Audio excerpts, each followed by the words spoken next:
The orbital medical station, Mercy, rotated silently above the neutral planet Taris.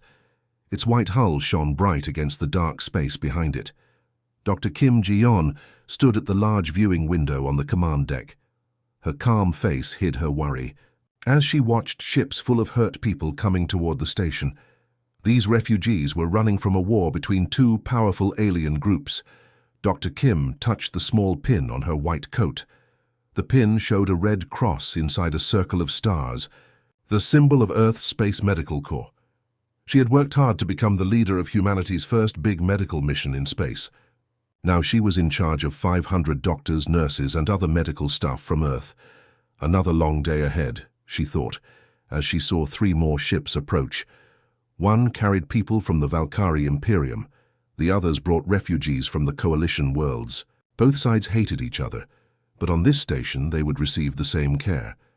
Dr. Kim walked across the polished floor to the main control area, where her team worked at screens showing the station's systems. Status report on the quarantine. "Bay?" she asked Park Sun-ho, her second-in-command. Dr. Park looked up from his tablet. He had been a battle surgeon in the last Earth War before joining the Space Medical Corps. "Ready to receive 20 more patients, Doctor," he replied. "The burn treatment units are prepped for the Valkyrie civilians." Dr. Kim nodded. "Good. And the supplies that were supposed to arrive yesterday?" "The supply ship will dock in about 3 hours," said Park. "It brings the special medicine for the Coalition species." Lee Mina, a young communications officer with short black hair, turned from her station. "Dr. Kim, I have another message from Valkyrie Command. They're asking about our treatment methods again." Dr. Kim sighed.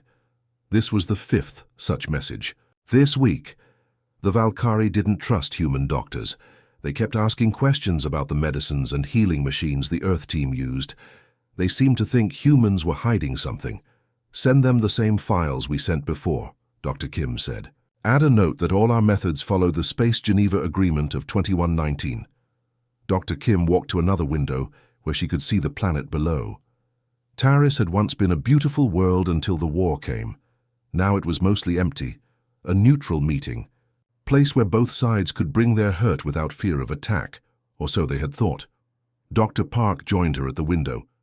"The new burn gel is working well on the Valkyrie skin. 3 patients who came in yesterday are already showing signs of healing." "That's good news," she replied. "Their military leaders still don't trust us. But maybe if we keep helping their people, they'll see we only want to heal." An alarm suddenly blared through the station. Red lights flashed on walls and ceilings. Lee Mina's voice rose with fear. "Unidentified vessels approaching, weapons hot," she called from her station.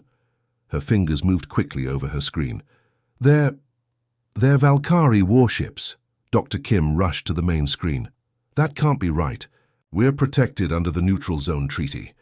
The main screen showed 5 large ships with the pointed shapes of Valkyrie war vessels.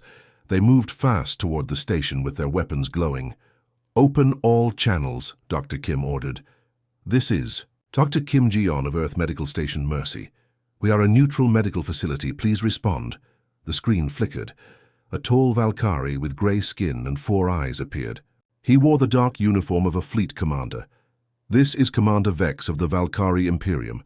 Earth medical facilities are developing biological agents against the Imperium. All personnel will surrender for interrogation or face immediate neutralization, Doctor." Kim's heart beat faster. "Commander, that is not true. We are healers only. Look at our records. We have saved hundreds of your people." "Our intelligence says otherwise," the commander replied coldly. "You have 10 minutes to prepare for boarding." The screen went black. "They can't do this," Lee Mina cried. "We've done nothing wrong." Dr. Park was already moving. "Start the evacuation. Get patients to the emergency shuttles first." Dr. Kim hit the station-wide alarm. Her voice rang through all rooms and halls. "All personnel, this is not a drill. Begin emergency evacuation protocol. Move all patients to escape pods immediately." The station became a place of rushing people and scared voices. Medical staff helped injured aliens toward the escape area. Some patients could not be moved from their beds. Dr. Kim tried calling Earth Command, but the Valkyrie were blocking their signals. She tried again to talk to the Valkyrie ships, but they didn't answer. 5 Valkyrie boarding ships approaching the main dock, reported Lee Mina. Her face had gone pale. Then a new alarm sounded. This one was higher and more urgent. Missile launch. "Detected!" shouted Lee. "They're firing on us!" "But the 10 minutes," Dr. Park began. Dr. Kim grabbed the station speaker again. "All personnel, take cover. Missile impact him in—" The first blast hit the station's north side. The floor shook under their feet. Lights flickered and went out. Emergency lights came on, casting red shadows across scared faces. "Get to the escape pods." Dr. Kim shouted to her bridge staff. More explosions rocked the station. A large piece of ceiling fell, blocking the main exit from the command center. "This way." Dr. Park pointed to a side door. He helped Lee Mina, who had been thrown from her chair. They never reached the escape pods. The second wave of missiles hit the station's core. The main power system exploded, sending fire through the halls. The air began to rush out through holes in the station walls. As the station broke apart, its communication system sent one last automated message across all frequencies. It contained the final sensor readings and video feeds from throughout the station. The galaxy would see hundreds of doctors and nurses trying to save their patients, even as they died. They would see Dr. Kim's last act, placing an oxygen mask on an injured Valkyrie child instead of saving herself. Thousands of medical personnel died in that first wave of attacks. Their final moments, their selfless attempts to save others, even from those who were killing them, became the spark that would ignite Earth's terrible response. The big room was quiet. 50 people sat in a half-circle facing large screens. These were the leaders of Earth's nations and colonies.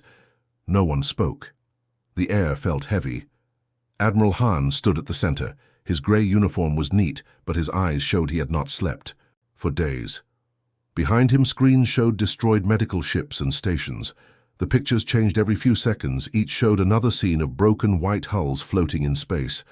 The Valkyrie have destroyed 17 medical outposts and 42 hospital ships, Admiral Han said. His voice stayed steady, even though his hands gripped the edges of the podium. Over 9,000 unarmed medical personnel are confirmed dead. The room stayed quiet. These leaders had seen war before. Earth had fought its own battles before, going to the stars. But this was different. The Valkyrie had not attacked soldiers. They had killed doctors and nurses who were helping everyone, even the Valkyrie's own people. President Sung Jin sat in the middle of the front row. She was a small woman with silver hair and a face that rarely showed emotion. Now her eyes were hard as she rose from her seat. "Then it's time," she said. Her voice was clear in the quiet room. "Activate the Reaper initiative." Some of the younger council members looked confused. Some of the older ones looked afraid.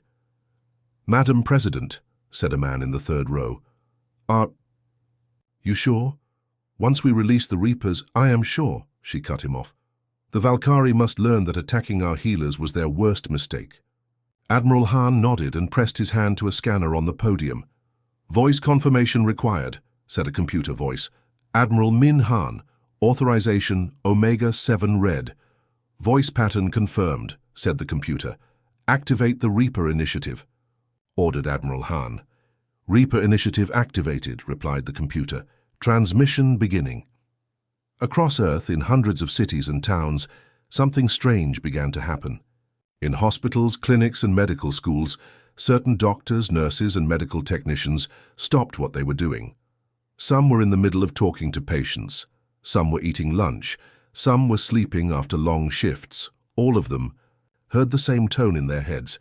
It came from tiny receivers placed in their inner ears years ago, a tone no one had heard for many years.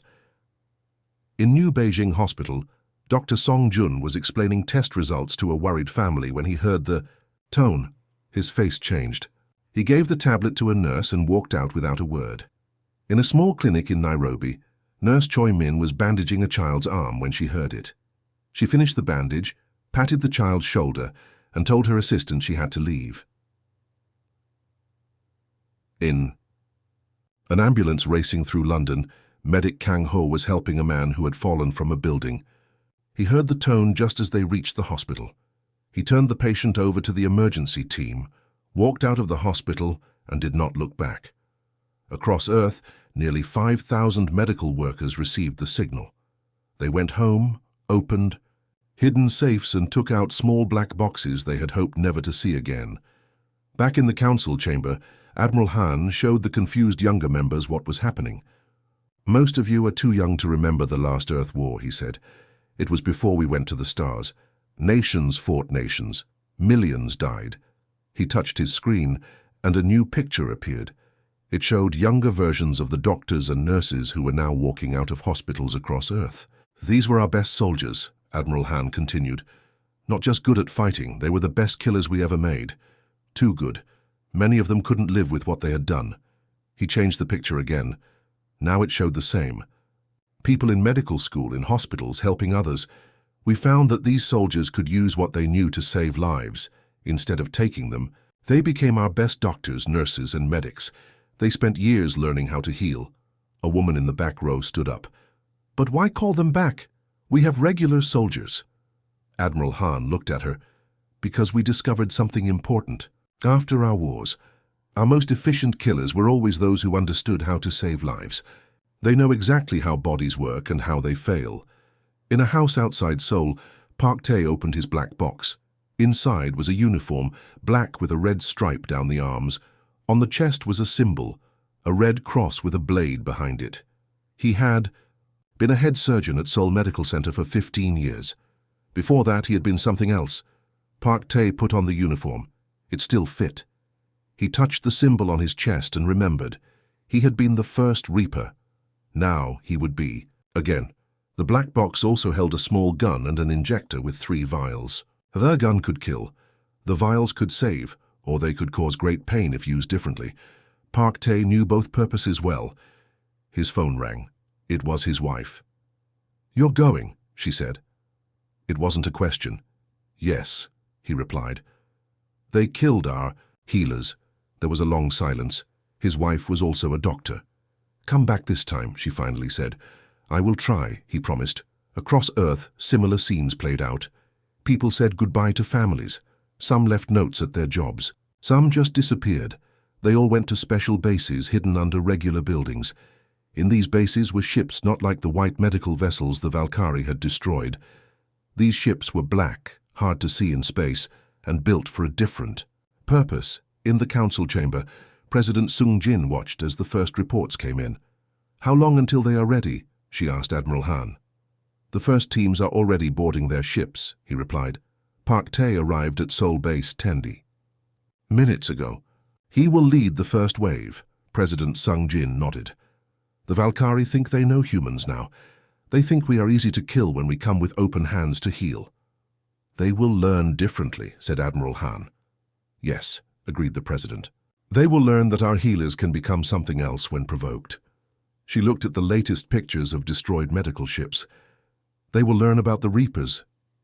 Within 3 days, 5,000 former medical workers had gathered at bases around Earth. They trained quickly, remembering old skills. Some tested weapons, others studied Valkyrie biology, all prepared to show the aliens what happened when humans got angry. The Reapers were awake, and they were coming. The black ship moved through space without lights. It was smaller than most spaceships and shaped like a flat stone. No radar could see it, no scanner could find it. This was the Silent Knife, one of 50 stealth vessels carrying the Reapers into Valkyrie space. Inside the ship, Dr. Lee Jin checked her equipment one last time. She had been a top surgeon on Earth for 12 years. Before that, she had been one of Earth's best infiltration specialists during the last Earth War. Now she was both again. 5 minutes to contact, said the pilot. Dr. Lee nodded. She looked at the other 5 people in her team. All wore black suits that would protect them in space and help them stay hidden. All carried small bags with tools that could heal or harm. "Remember," she said, "we are surgeons today. We remove the disease but save the patient." The others nodded. They understood. The Valkyrie people were not the enemy. The Valkyrie leaders who had ordered the attacks on medical ships were. The ship slowed as it approached something massive in the darkness. It was the Dominant, the biggest ship in the Valkyrie fleet. It was 5 kilometers long and carried 20,000 Valkyrie soldiers and crew. At its center was Admiral Krell, the one who had given the order to attack the hospital ships. "Contact in 10 seconds, said the pilot. "Good hunting." The silent knife touched the side of the huge Valkyrie ship so gently that no one inside would feel it. Special tools cut through the hull without making noise. The team moved through the opening into a dark maintenance tunnel inside the Valkyrie ship. Dr. Lee checked the air with a small device. "Atmosphere is good. We can breathe here." She and her team removed their helmets. Dr. Lee took out another device. It had been a medical scanner used to see inside bodies. Now it was changed to find life signs through walls. "This way," she said, pointing down the tunnel. They moved silently, stopping when Valkyrie crew members passed nearby. They didn't want to hurt regular crew if they didn't have to. After an hour of careful movement, they reached a main air system tube. Dr. Lee used her scanner again. "The command center is 3 levels up," she said. "We can use this air tube to get close." One by one, they climbed into the large tube that carried air through the ship. It was tight, but they could move on hands and knees. Their black clothes helped them blend with the dark tube. Finally, Dr. Lee stopped. Her scanner showed many life signs ahead. She moved forward alone until she reached a grate in the floor of the tube. Looking down through it, she could see a large room with many Valkyrie at control stations. In the center, a large Valkyrie with medals on his uniform was looking at a star map. "Target located," she whispered into her comm device. "Admiral Krell is in the command center with his war council." Back on the silent knife, Commander Kim Hyeri received the message. She had been watching the operation from the small ship. Once a doctor who specialized in Valkyrie biology, now she was the mission leader. "Understood," she replied to Dr. Lee. "Deploy the neurotoxin. Remember, we want them incapacitated, not dead. They need to stand trial." Dr. Lee took a small device from her bag. It contained a gas that would make the Valkyrie in the room fall, asleep but not die. She had helped make this gas using her knowledge of Valkyrie bodies. She knew exactly how much to use. She placed the device near the grate and pressed a button. Clear gas began to flow down into the room below. The Valkyrie couldn't see or smell it. One by one, the Valkyrie in the command center began to rub their eyes. Some yawned. None realized what was happening until it was too late. Within 5 minutes, all of them, including Admiral Krell, were asleep. On the floor, Dr. Lee and her team dropped down into the room. They quickly tied up the sleeping Valkyrie. Dr. Lee went to Admiral Krell and injected him with something that would keep him asleep longer than the others. "Phase 1 complete," she reported to Commander Kim. "The command center is secured." "Good," replied Commander Kim. "The extraction team is on the way." While they waited, Dr. Lee went to the ship's communication system. She sent a message to all parts of the Dominant. "Attention, Valkyrie crew," she said in their language. "Your command center has been captured. Your leaders are in custody. They will stand trial for their attacks on medical ships. We do not wish to harm the crew. Stay at your posts. Do not attempt to fight. We know how to save you, which means we know exactly how to stop you." Across Valkyrie space, similar scenes played out. On 20 major Valkyrie ships and bases, Reaper teams struck with perfect precision. They used gases, special darts, and sometimes their hands to disable Valkyrie leaders without killing.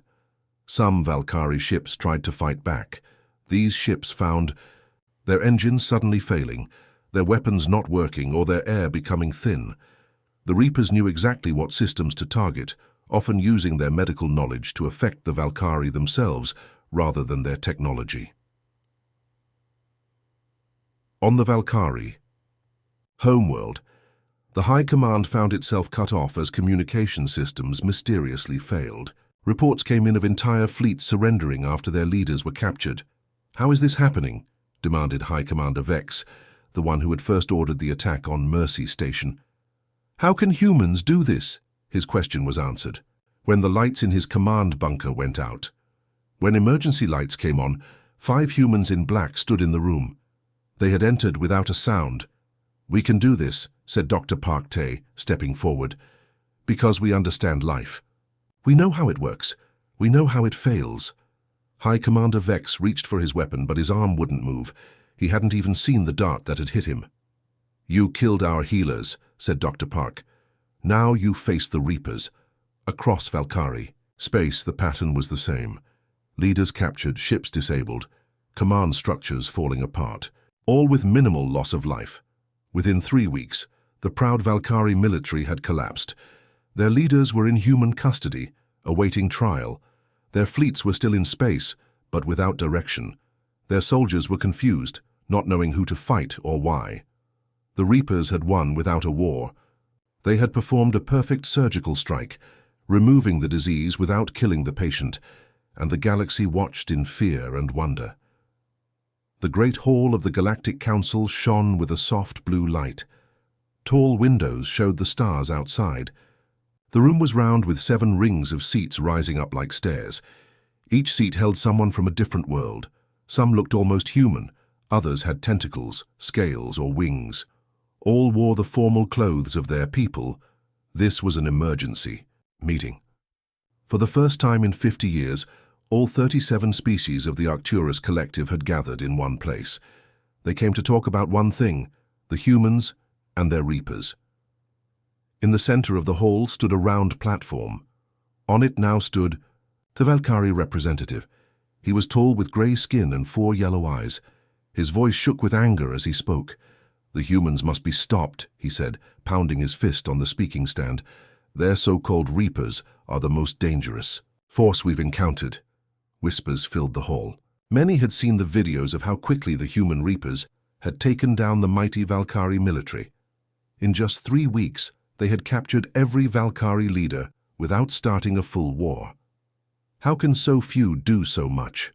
asked someone in the 3rd ring. "They were inside our ships before we knew it," said the Valkyrie. "They used gases and poisons that put our warriors to sleep. They turned off life support in some areas to herd our people like animals." Ambassador Park of Earth stood next, to his seat in the 5th ring. He was an older man with calm eyes. He had been a doctor before becoming a diplomat. "The Council recognizes Ambassador Park," said the Arcturian mediator, the meeting's leader. The Arcturian had blue skin and 6 tentacles instead of arms. 2 tentacles held a glowing staff of office. Ambassador Park walked to the center platform. The Valkyrie glared at him as they passed each other. "We've broadcast evidence of the unprovoked attack on our medical facilities," said Ambassador Park. His voice was quiet but carried to every corner of the hall. "Everyone has seen what the Valkyrie did to our healers. We targeted only military. Command in response. No civilians were harmed." "That's not the point," shouted the Valkyrie from his seat. "The point is how you did it. Your Reapers knew exactly where to go, exactly how to disable our ships, exactly how much gas to use on each species of alien in our crews." The hall filled with nervous talk again. A tall, insect-like being from the 2nd ring spoke up. "Ambassador Park, is it true that these Reapers were medical workers, doctors and nurses?" "Yes," said Ambassador Park. "They served as soldiers in Earth's last war. After that war, they chose to heal instead of harm. They became our best medical workers. When the Valkyrie attacked our medical ships, these people answered the call to protect others like them." A plant-like being with flowers growing from its head leaned forward. "But how did healers defeat the largest military force in this part of the galaxy?" Before Ambassador Park could answer, the Arcturian mediator raised his tentacles for silence. The hall grew quiet. "What is most disturbing," said the mediator in a deep voice, "is not Earth's capacity for violence. Many species possess that. It is their precision. Their understanding of life itself makes them formidable both as healers and as warriors." Many in the hall nodded. This was the heart of the matter. A new human stood up and walked to the center. He wore a simple uniform with both military and medical symbols on it. "This is Colonel Lee Han," said Ambassador Park. "He was with the Reaper teams and can answer your questions." Colonel Lee looked around the hall. He had a face that had seen both war and healing. "I was a combat medic in our last war," he said. "I killed, and then I learned to save lives. Many of us did. We found that. The same knowledge works for both." He touched a control and a picture appeared in the air above him. It showed the inside of a Valkyrie ship. "We did not want to kill," continued Colonel Lee. "We wanted justice. We know where to find the important blood vessels in most species. We know which gases will put each species to sleep without harm. We know how much pressure stops a heart and how much just makes someone faint." He looked at each ring of the council. His eyes were serious but not threatening. "We prefer to heal, but we will protect our healers. The choice is simple. Respect medical neutrality or face those who understand death as intimately as they understand life."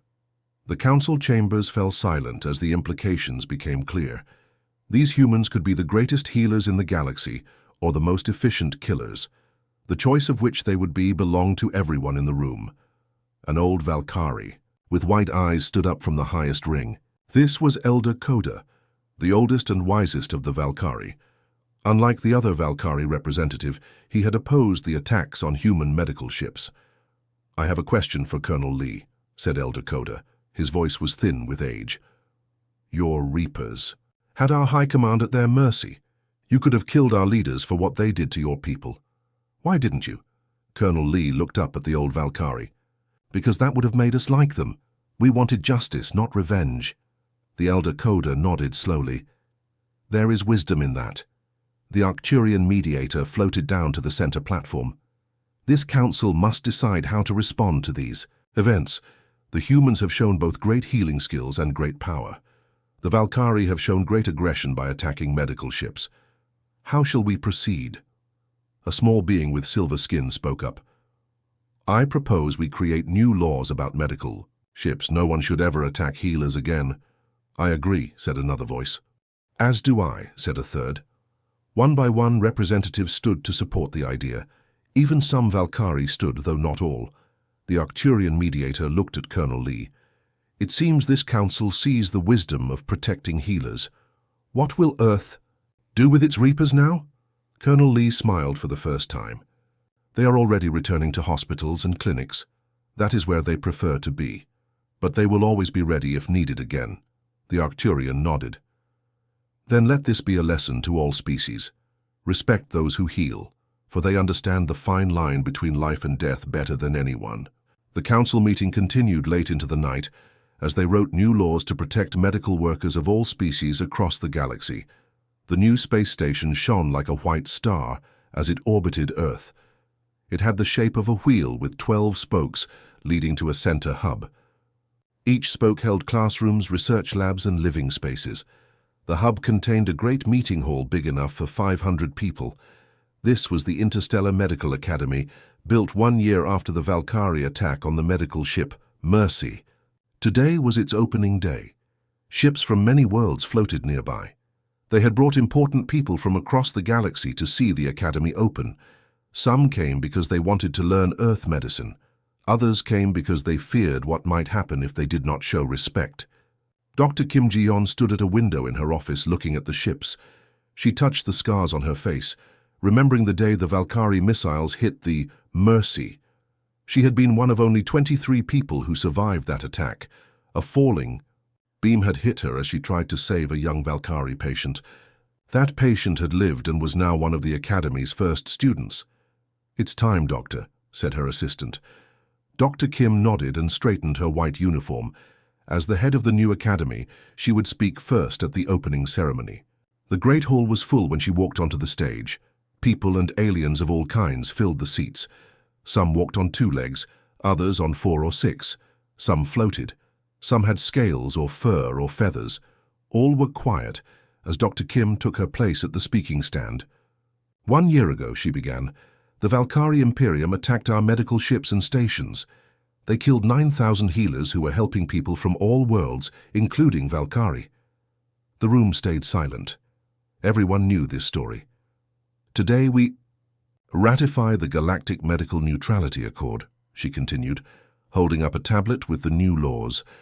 "Never again will medical personnel be targeted in conflicts." Clapping and other sounds of approval filled the hall. Dr. Kim looked at the front row where Earth's leaders sat. Admiral Han nodded to her. Beside him sat Colonel Lee Han and Dr. Park Tae, who had led the Reaper operations. They had taken off their black uniforms and now wore white medical clothes again.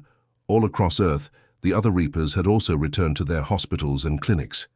They had done what was needed, and now they were healers again. But the galaxy never forgot their efficiency, and no species ever again dared to target Earth's medical ships. "The Academy is now open to students from all worlds," said Dr. Kim. "Here we will teach the medical knowledge of Earth and learn the healing ways of other species. Together we will become better healers for everyone. After the ceremony, a smaller ship took the most important guests to see something else orbiting Earth. It was a space station, but not like the Academy. This one was made from pieces of the destroyed Mercy and other medical ships. Its broken hull had been shaped into a circle. Inside the circle was a garden with plants from many worlds. The names of all who died were written on walls around the garden. "This is Remember Mercy," said Dr. Kim, as the guests walked through the garden. "It is both a memorial for those we lost and a reminder of what happens when healers are attacked." An old Valkyrie moved slowly toward her. It was Elder Coda, who had helped write the new laws protecting medical workers. "My people still feel shame for what our leaders did," he said. "We have much to make up for." "You are helping to do that now," replied Dr. Kim, "and 3 of your young people are in our first class." Later that day, Dr. Kim stood before the first class of the Academy. 100 students from 14 different species sat in the classroom. They wore white uniforms with the Academy symbol, a red cross inside a circle of stars. Dr. Kim looked at them all. Humans sat next to Valkyrie. Beetle-like Zindi shared tables with furry Mokai. Old enemies were learning together. "Today you begin your path as healers," she said. "You will take an oath that goes back thousands of years on Earth, but we have changed it for our new time among the stars." The students stood and raised their right hands, tentacles, or claws. "Our oath has been modified," Dr. Kim told them. "First, do no harm, unless harm comes to those who cannot defend themselves. Then be precise, be measured, but be unstoppable in their defense." The students repeated the words together, their voices mixing in many languages but saying the same thing. After class, Dr. Kim returned to her office. From her window, she could see both the Academy and the Remember Mercy Memorial. Between them, Earth turned slowly, blue and beautiful. A young Valkyrie student knocked on her door. "Dr. Kim," he said nervously, "I wanted to thank you for accepting me. My uncle was in the fleet that attacked your station." Dr. Kim gestured for him to sit. "We do not blame children for their elders' mistakes. You are here to learn healing. But after what my people did, how can you trust us near your sick people?" he asked. Dr. Kim smiled. "Because trust is how we heal the past. The Reapers showed what humans can do when attacked, but that is not who we want to be. We want to be healers first." "Will the Reapers ever return?" asked the student. Dr. Kim looked out at the stars. "Only if they are needed. The galaxy has learned its lesson, I think." She turned back to the student. "Now tell me why you want to be a doctor." As she listened to the young Valkyrie speak of helping others, she thought about how far they had all come in just 1 year. The galaxy had learned Earth's greatest strength was never its capacity for violence, but its dedication to preserving life and the terrible efficiency with which it would defend that principle. Outside her window, ships from a dozen worlds moved peacefully around Earth. None carried weapons aimed at medical vessels. None ever would again. The end.